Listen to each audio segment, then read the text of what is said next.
one thing that we're seeing here is entrepreneurs who nail that wealth building phase, but really struggle with the what's next phase after having that liquidity event from their business. And that ties into this Harvard happiness study. So we're going to show a visual here that shows the 8 surprising truths from Harvard's 85-year study on happiness. Again, 85 years, which is crazy.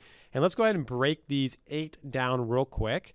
And so we'll start with number 1, but the biggest takeaway really was that loneliness harms your health. And the anecdote here was that they were drawing the parallels to it as much as smoking. So being alone is as damaging to your health as smoking, the equivalent of 15 cigarettes a day, which is crazy Shocking to think about. And, unfortunately, I believe the trend is in the negative direction here because of social media and tablets and phones. Someone can sit in their house and act like they have something going on when they're really lonely. And they've shown people who are scrolling constantly on social media are much more lonely than people who are actually seeing other people in the home and outside of the home. So it doesn't surprise me, but wow, to compare that to smoking, it's a big deal. Well, smoking 15 cigarettes a day, that's a lot. And I think we see this a lot with entrepreneurs who, sold the company, lost the mission, they lost the team interactions, the identity. That's the biggest thing.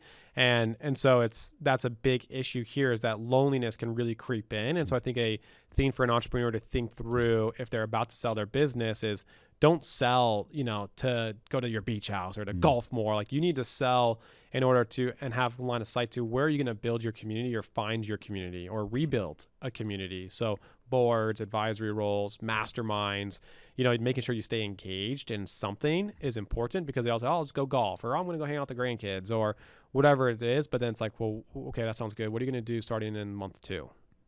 Yeah, that's a big issue for a lot of entrepreneurs. And I think it's tempting as an entrepreneur to see that vision and think, oh, I would just love not doing any. I mean, sometimes I tell Mimi, I look at Abby laying around the house and I say, if I could just be her for a couple weeks.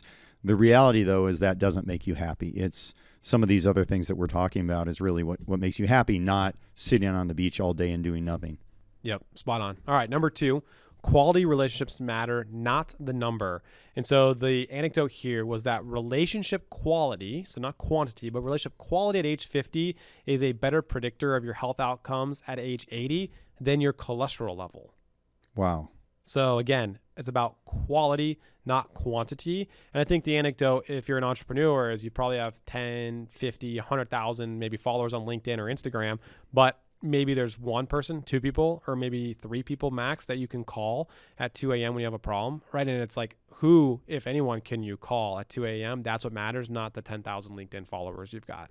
Yeah, and they say that ideally you should have at least 1 or 2 close friends outside of your marriage, but having a strong marriage also is dramatic in its health benefits. And I know, being married to Mimi for 33 years, I know this is great for my health, and as long as she doesn't kill me, I think I can live longer because of the marriage. Yep. And this feeds into number 3, which is introverts can thrive here because you only need a few very close relationships. That, like, an introvert doesn't have to think, oh man, this is stacked against me. It's not about the quantity again.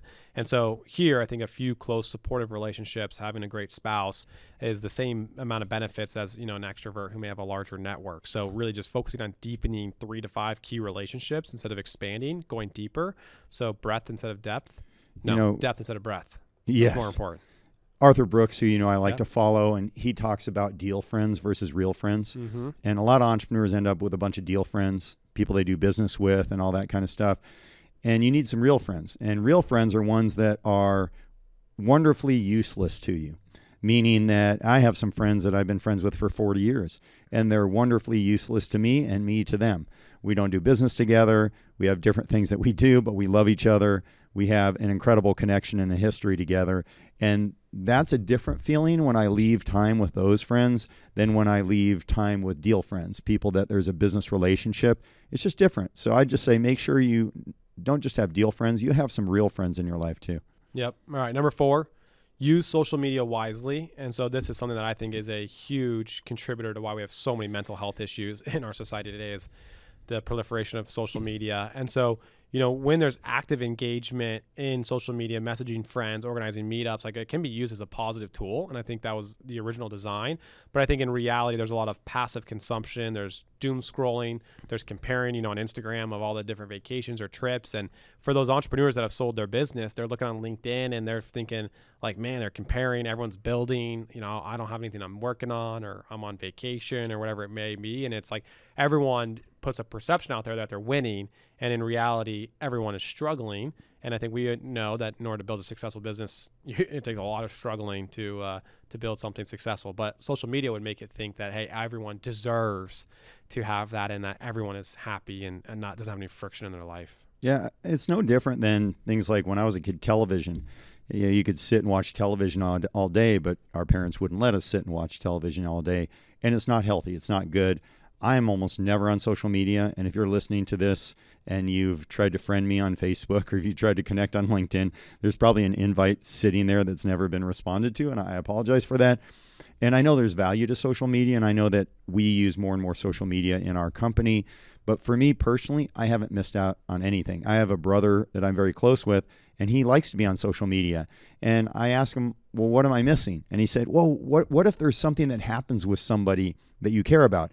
I go, well, somebody will let me know if it's somebody that I know and I care about.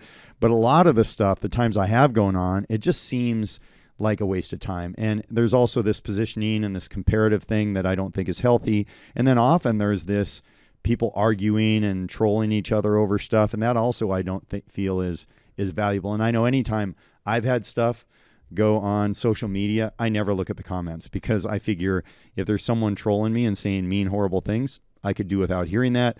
And then if people are telling me that I'm the most incredible, amazing person they've ever met, they don't know me, I don't want to hear that either. I already have a big enough ego, so I don't need any more of that. So I stay away from social media, and I'm worried more about younger generations, because it wasn't something that I grew up with, so that I don't feel like I'm missing anything. And it's not like my friends are talking about all the stuff that's going on where I feel like I should be on there. Yeah, as dovetailing this into parenthood, my wife and I were reading Raising Mentally Strong Children, since we have a young family, as you know, and some of the statistics, especially around teenage girls, is horrifying in terms of the body image problems, the suicide thoughts, and the huge increase in terms of the probability that a female is going to have those negative thoughts is astronomically higher than you would think.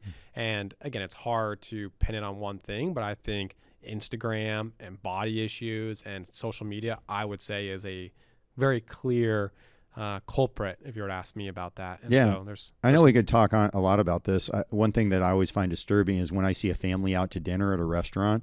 I think, what great opportunity to share things and to communicate and have connection. And often every kid is on their phone playing a game or doing something like that, and the parents are just talking. And to me, it's like, why would you have a device at an opportunity to go out to, they're on the device at home. That's such an opportunity to share and also to develop the social skills of those young people, and they're missing out. So if I see you doing that with your boys, I will take their phones away. Well, luckily they're too young to do that. But yes, and I don't want to pass judgment, because who knows, I may be that person in the future. I hope not, but yes.